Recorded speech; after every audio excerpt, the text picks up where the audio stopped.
Welcome to the Life Curation Podcast. I'm your host, Andrina Tisi. Together, we will explore thoughts, inspirations, and conversations that feed our soul, spark the mind, and nourish the body. Thank you so much for being here to learn and grow and for walking this journey called life with me.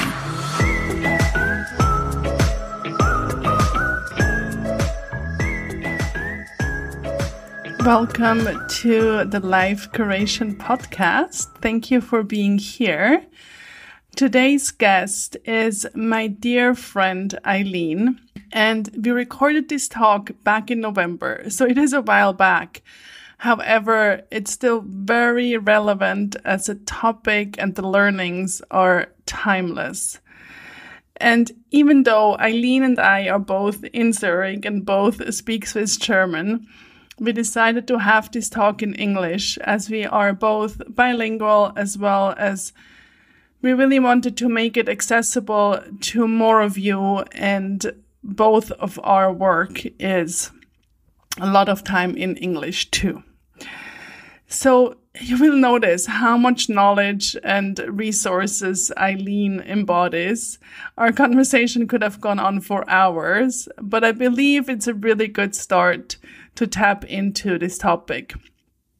And before we dive into it, a little bit more background about Aylin. She was born and went to school in Zurich, and you will learn a little bit more about her oriental roots at the beginning of our conversation. Her path led her through cultural science studies, event management, music, yoga, her former plant-based food business, AYLA Real Food, holistic health coaching, and eventually led her to AYLA Real Health.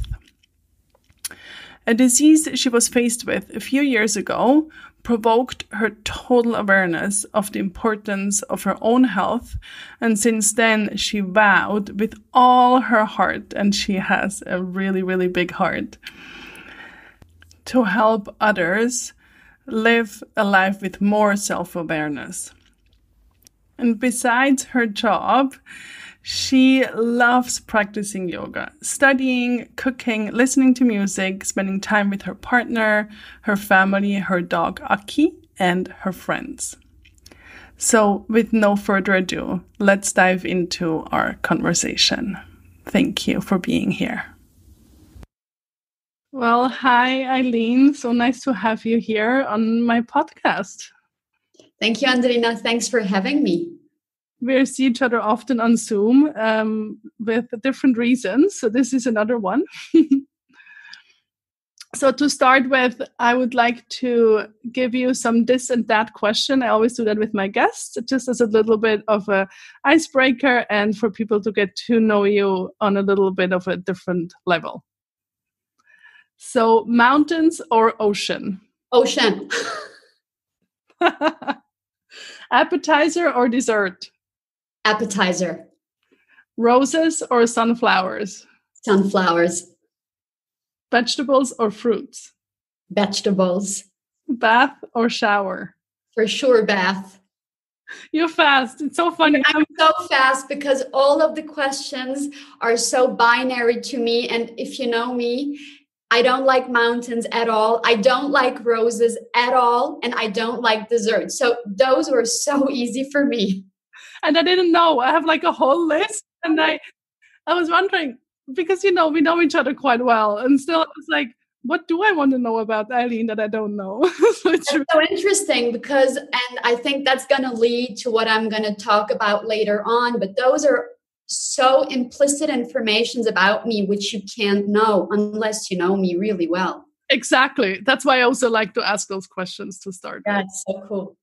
So tell us a little bit about your cultural background.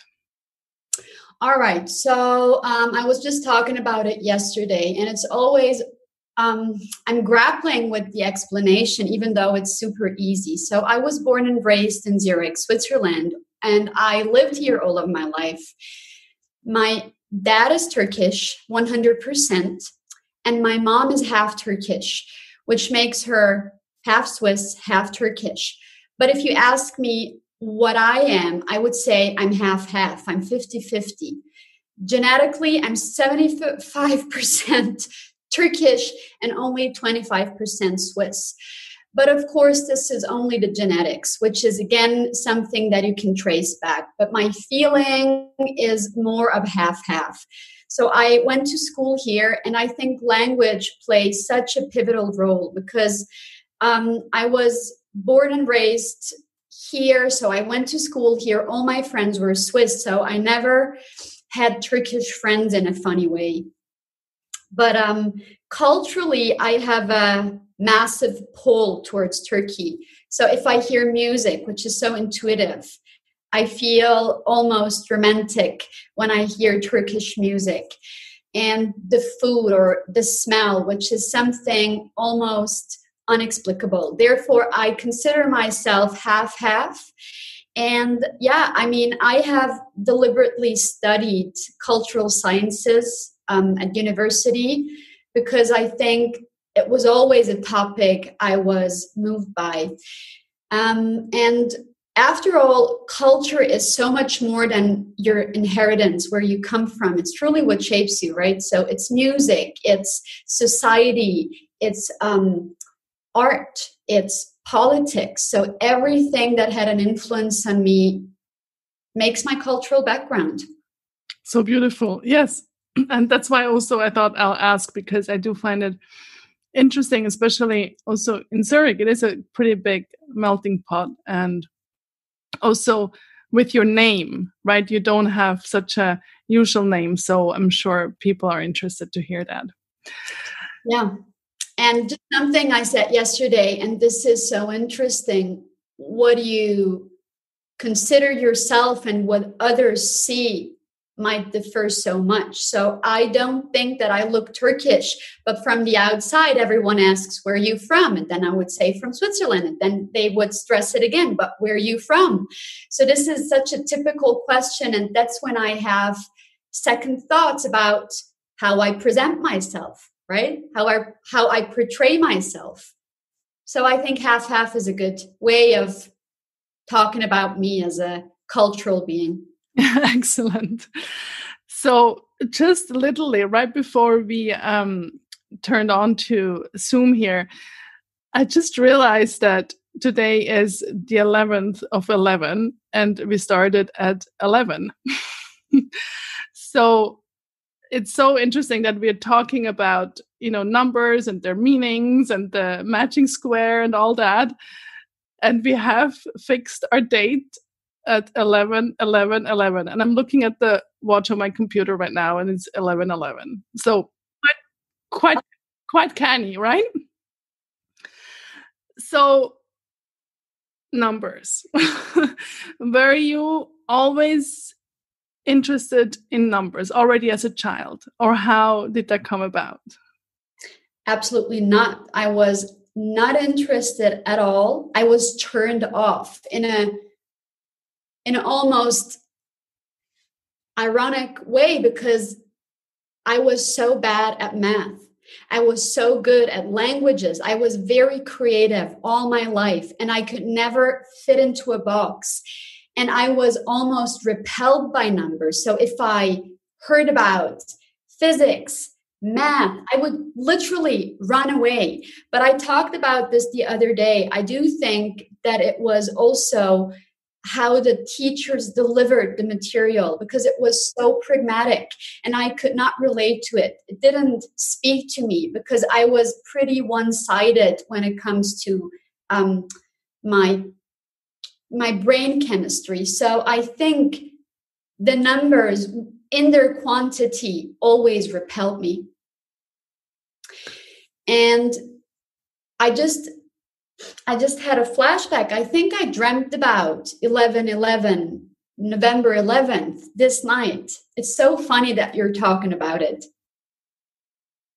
Yeah. So when did you started to get interested in numbers? And on that note also, what are the energetics behind numbers for you? And I know that's different for many people, but for you. So it was more of a happenstance. I was in my first job years ago. I mean, I guess it's almost 15 years or something back. And I was working with a gal, and she was constantly writing down, scribbling numbers. So all of a sudden I was pulled to it. It drew my attention. So I would ask her, what are you scribbling? So she introduced me to numerology. But little did I know that the way she was working with the numbers was just a sliver of the full depth of those numbers. So then I got introduced to her teacher, and he again introduced me to his teacher. And this is when I started to immerse into those numbers. So I got introduced to her teacher. So it's almost like a lineage. So I took that narrative thread and traced it back to the source. And the woman with whom I studied for some years is Christine Bengel, and she's really well known in Switzerland and also in Germany. So I found such a fascination, as you said, in the quality of numbers. And the first thing I learned about numerology was that Pythagoras taught the majority of people the quantity of numbers. So the way, maths is the way Pythagoras taught his pupils. But then he had an esoteric circle, which was a selected little circle, and he taught them the quality of numbers. It was almost hidden knowledge. It was coded knowledge. And this is what I could relate to all of a sudden. There's something I didn't say in the beginning, but I could always memorize codes and numbers very easily. And that's so funny because it's something that's so deeply dormant in me. And I don't know why, but I almost have like a sixth sense when it comes to numbers. So that quality was always dormant in me. And I think she just sparked it by talking about the qualities of the numbers. And then all of a sudden, a huge cosmology started to open up, because a number has an archetype. And behind that archetype, there's so much symbolism and there's so much meaning. And this gave me a tremendous amount of insight. So interesting. So, I mean, we said before already, we could talk about this for a very, very long time. But going back a little bit to, today's date, which also in the spiritual world, it's a big date, 11/11. So can you talk a little bit about that? Yeah. So in numerology, however you want to look at it, and I think there are so many interpretations of numerology, but archetypically, 1 is really how you drop in. 1 is the self. It's the seed. It's the beginning of all beginnings. So if you look at yourself, or if you look at the world right now, 1 is really the source. Within you, it's your utmost essence. So it's how you truly embody yourself as a whole entity. So you can always look at something in an individual way, but also in a collective way. So if you look at it from an individual vantage point, 1111 is the culmination of self-mastery. It's really how you do master all your competencies, all your shortcomings, because there's always a karmic and a dharmic aspect of a number, right? It's what you already own, but what you have as a duty to fulfill. So for everyone, 1111 is the embodiment of self-mastery. If you look at it on a global scale, it's the same thing. It's how do you take ownership for everyone right now? There's such a huge movement. There has been such a huge shift, right? So it's really finding that self-awareness and the consciousness, looking at it like a portal through which we all have to come through on the other end with more awareness. I think that's the bigger teaching. Amazing. And moving into a little bit of that magic square, which you work with as well. And the reason why I reached out to you to do this interview with you is because I know your interest and knowledge in the numerology as well as in the magic square. And for me, and maybe a little bit wrong, there is a connection, because I see, if I look at the magic square, and we will link it in the show notes so people can see it, there are numbers too. And I know there is house and floor and rooms and all that. So just on a kind of a simple level, if you can, what is the magic square?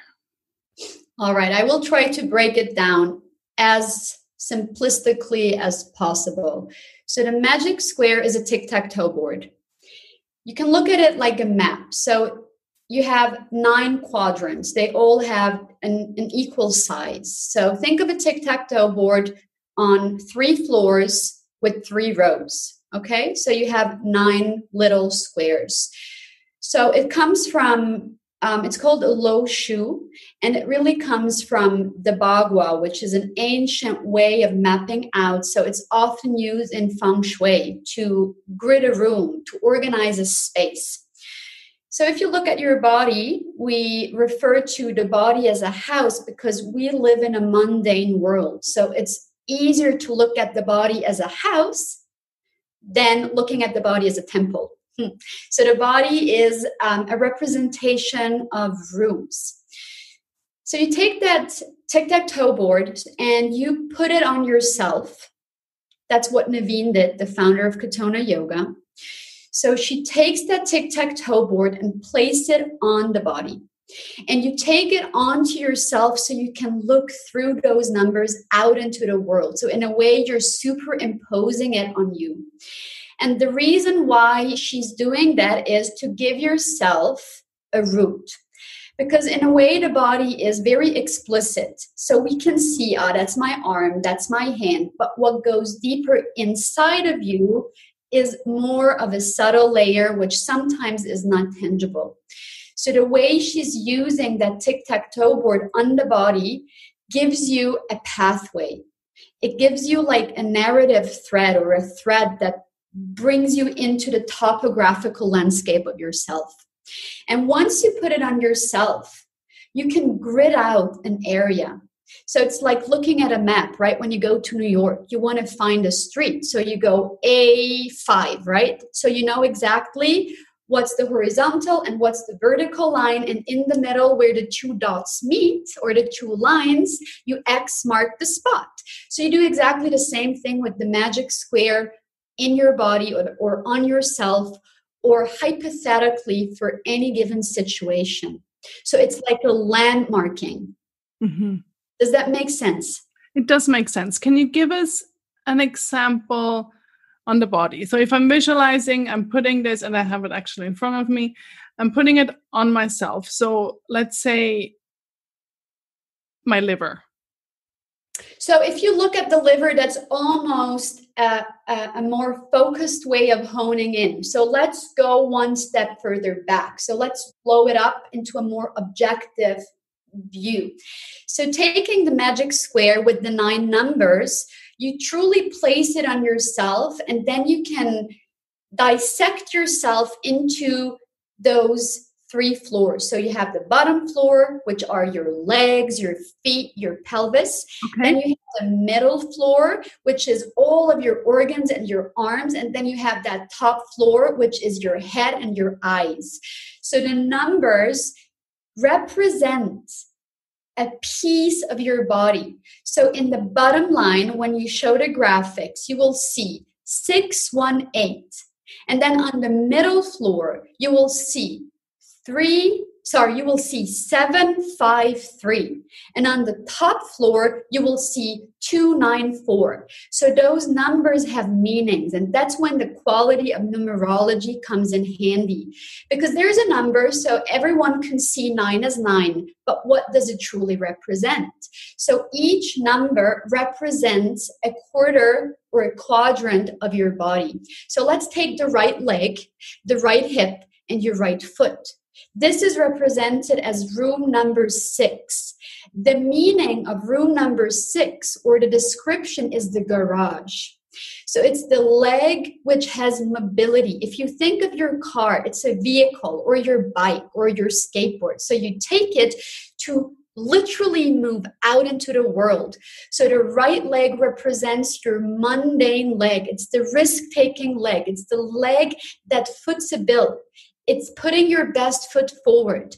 And translated, it means, what's my next step? How do I take it and propel myself into my next venture, next risk, next step? So that right leg gets a whole body of meaning, right? Because the number 6 represents embodiment, but also virility. It's virtue. It's vigilance. So all of these archetypes are represented in your right leg. So let's say you have a pain in your right hip. You so quickly start to understand what it translates to.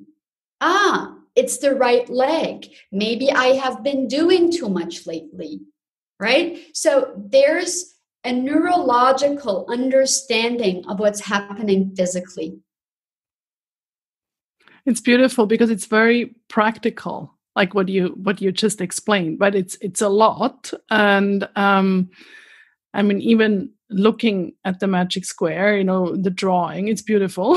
It's like, but there's so much information, right? But what you explained makes sense, and it's very practical. And I think that's very useful. So you did mention Katonah Yoga, and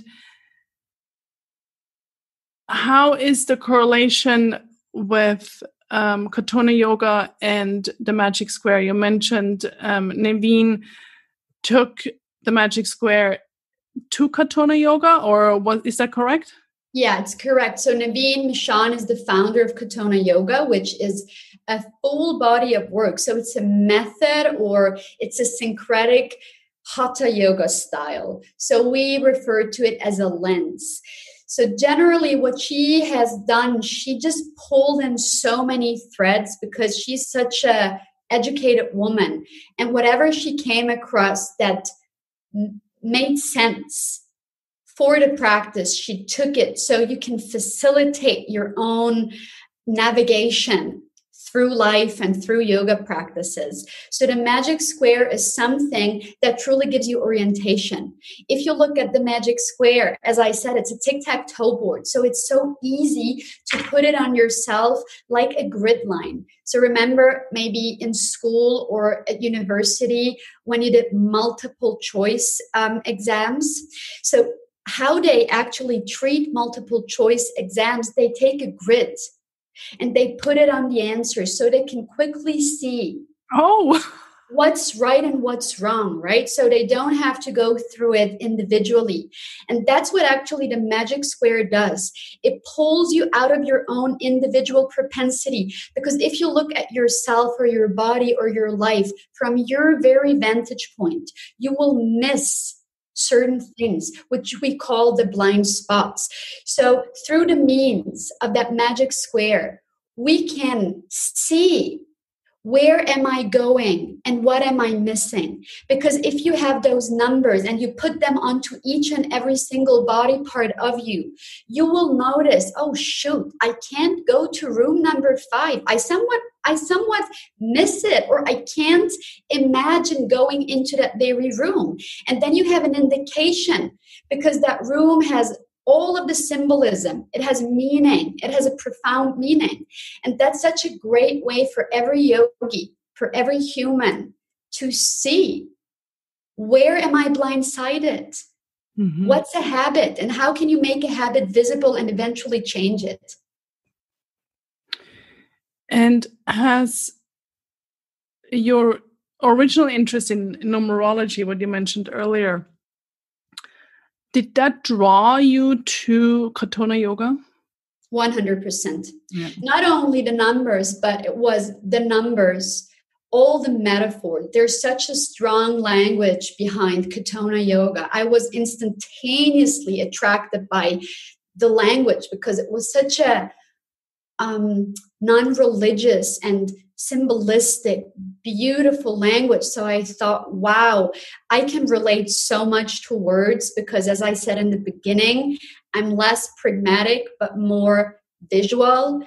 All those words gave me such a strong sense of feeling at home in my practice. So it was that, but also, as you said, all those drawings, which we call glyphs, there's so much coded hidden knowledge behind it. I just thought it was so intelligent. Yes. So, as I mentioned before, it's quite a big topic and a big world to dive into. And of course, the more you talk about now, I'm like, oh, I really have to study more with that. But where to start? I think what's best is repetition. So we use Taoism as a point of reference. And in Taoism, repetition plays a huge role. In the beginning, when you first hear all those numbers and the magic square and all those metaphors, you're blown away in a positive, but also in an absolutely overwhelmed way. So I recommend repetition because every repetition makes you a master in whatever you acquire to do, right? So for the people who are interested, I recommend just starting with the practice. So there's so much material online, but in a way, if you only learn theory, you're not embodying the theory. If you only do body work, you will have a body without knowledge. So I highly recommend pulling those two dangling braids together and weaving the third, which is like a middle that integrates well. So I recommend coming to a class, taking as many classes as possible. And if you're grappling with the practice, with the new insights, it's normal. It's normal. If I had to start playing the guitar today, it would take me years until I get a mastery in playing the guitar. Mm-hmm. So repetition is key and not giving up. So staying with something, continuously diving into that whole depth of knowledge. And eventually it will reveal after years of practicing, months of practicing. And you also touched on it a little bit already and gave some practical tips already, but how can we also take it into our life, like off the mat, off the mat into our life? And you mentioned blind spots, and I love that. Like, how can we use that knowledge to our own benefit? Or also maybe to understand other people? Absolutely. So without telling other people, I often use their birth date to get some implicit information about them. Because what I said in the beginning, there's always the explicit, what you can see. It's what other people convey, what they share, what they showcase. And there's always this hidden part which you will not get to see unless they reveal it. So through the numbers, and of course it's a bit sneaky, but I have the means, so I do it. So sometimes when I want to understand the behavior of a person, I would take their numbers and calculate and understand which piece is so complicated to wrap my mind around. And if you don't know how to calculate numbers, what I find so helpful is to start understanding the magic square, and you will get there if you study it. And you can study it with me, you can study it with the Katonah Yoga Center. And if you start to understand the meaning of numbers, so I'm going to give you a very practical example. So if you use the magic square on your body, and I'm giving you an individual perspective. So I have a lot of pain in my left hip. So I have a hip impingement in my left hip. So knowing the magic square, the left hip represents room number 8. 8 in numerology is the most feminine number. It is an infinity sign. So it is the laundry room. It is where you literally wash out old stains. So it's truly lunatic. It's a place where I have a lot of old stuff. This is where I need to do the work. I have to bring it around. I have to make it visible. So if someone feels an enormous sensation, positive or negative, in a certain area, and you can relate to a number, and then you learn the meaning of the number, then you can make your own connotation, the attribution to understand what is the symbolism telling me? What is it truly from my background that I know I'm grappling with or I'm having issues with? And then it will come to a forefront, and then it becomes an insight. And through the insight, you can change something. Right? I love it. I love it. Can I give you something that I'm working with? Yeah, please. So it's getting better, but it keeps coming back. Pain in my neck on the right side. So nobody can see it besides you because we're on video, but it's like on the right side, neck pain. So generally, this goes a bit deeper down, but we have a lot of arches in the body, which is a huge piece of Katonah Yoga because nothing in life is linear. So wherever you have an arch, the arch repeats. So we only have one actual neck, but we have 5 necks which are represented through that neck. So we have the hand, the wrist, which is a neck, and we have the 2 ankles, which are 2 necks as well. So the neck issue correlates with a neck issue in your wrist. So when you say it's the right side, I associate it with your right arm, and the right arm is room number 7, is where you follow through. It's where you do all the arduous work. It's where you stay accountable. And I know you, and I know how beautiful you are. I know how strongly you follow through. So it's almost as if you were overcharging that arm and that neck, right?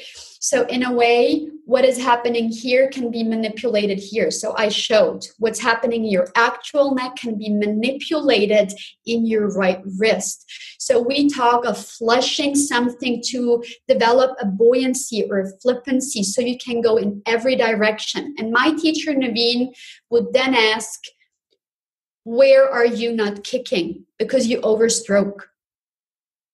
So interesting. It is. So there's a whole new narrative to that. We could talk about it forever, and we could then probably see indications in your body. And then on another level, a neck is always a funnel, right? So a neck is always where waters run down. And intuitively, I would ask you about your left hip too. What's happening in your left hip? Because it cross references down from your right arm into your left hip. We always look at diagonals. So my intuition would ask you, what's your left hip doing? How are you holding ground for yourself? How are you mothering yourself right now? Yeah, big topics. So interesting. I love it. So good. Wow. Okay. We could go forever. Like we said, we might need to do like a second and a third episode, but how can people get more of you? Let's say it like that. And I know you do trainings, you teach, you do stuff offline in studio, and you do also lots of things online with other people as well. And people can learn from you and with you and about you. Tell us a little bit where that can happen. Thank you so much for bringing it forward. So the regular thing I'm doing right now is Tuesday evening, Thursday morning, Friday morning hybrid classes due to the circumstances. I have a little space at the Grossmünster, which is in the heart of Zurich. So this is what I teach regularly. Then I have 3 programs. One is online already. It's up since 2 years. I do it with Rennie Bickel. She's a dear friend of mine who lives in New York. It's called We Begin. It's a Katonah Yoga self-mastery program. It's designed for people who are studying the material wherever they are on their journey, and it's designed to have deep reflections, to have a more nuanced dialogue with yourself around Katonah Yoga and what you asked earlier on how to take the material and take it off the mat into your life, into normal life situations. So this is a program which is online. It's called Weave It In. And then there's an upcoming program I am creating with my friend Miriam Heimann. It's called Everyday Hero. It's going to be a hybrid 12-hour program. It's going to be online for now. So we weave in the knowledge from Iyengar Yoga and Katonah Yoga. And it's, as you see, it's a program for mundane yogis. We want to mitigate this idea of, oh, I feel bad because I'm not so spiritual because I have a life.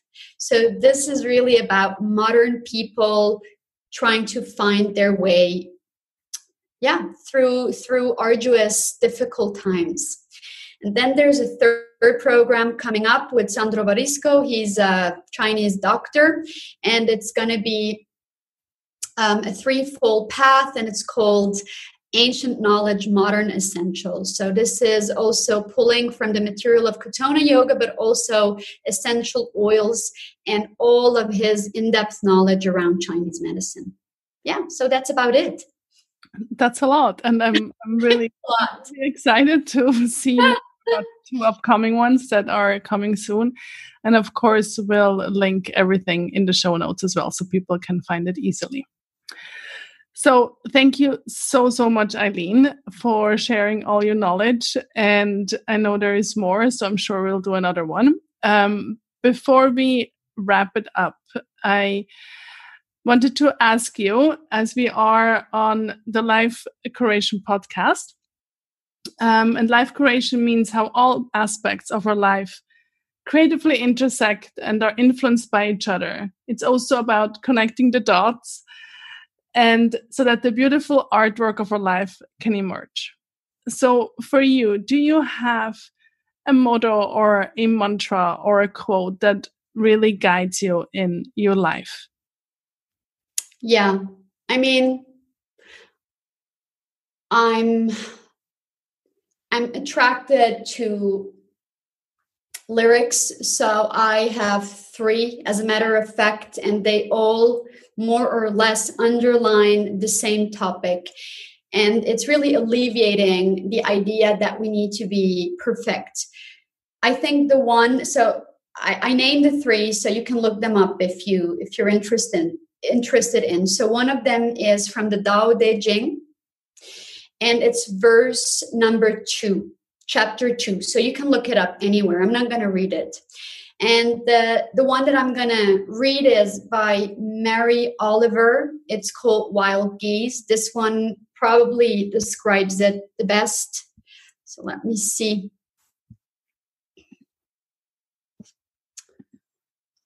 It's a pretty well-known poem. So it says, "You do not have to be good. You do not have to walk on your knees for 100 miles through the desert repenting. You only have to let the soft animal of your body love what it loves. Tell me about despair, yours, and I will tell you mine. Meanwhile, the world goes on. Meanwhile, the sun and the clear pebbles of the rain are moving across the landscapes, over the prairies and the deep trees, the mountains and the rivers. Meanwhile, the wild geese high in the clean blue air are heading home again. Whoever you are, no matter how lonely, the world offers itself to your imagination, calls to you like the wild geese, harsh and exciting, over and over, announcing your place in the family of things." Yeah, so this gives me shivers every time I read it. I love it so much. It just gave me shivers. Yeah, it's a beautiful poem which really reconciles with everything which is not perfect. And such does the second verse of the Tao Te Ching. And the third one, I'm not going to read it. You can just listen to it. It's a song by Erykah Badu. I love her so much, and it's called Didn't You Know? So I think the 3 of them are guardrails. Very beautiful. Thank you so much. And we'll Thank you so much, Andrina. all of these also in the show notes. So just lots of gratitude to you. Thanks, Aylin. Thank you for doing this for all of us. Deeply appreciated. Wasn't that amazing? All the things Aylin shared. Thank you again, Aylin, for all your knowledge and wisdom. And thank you, dear listeners, for being part of our conversation here on the Life Creation Podcast. You can find all links we've mentioned and where to find Aylin in the show notes. And if you enjoyed this episode, feel free to send it to your friends, your family members, or whoever you think would love to hear it. After all, sharing is caring, and it is how I get a lot of my inspiration and discover new things when I see something on social media or a friend sends it to me directly. To stay up to date, subscribe to the podcast over on Spotify, iTunes, or wherever you listen to your podcasts. And of course, stellar review and those magic 5 stars mean the world to me. Thank you for being here and for being part of Life Creation.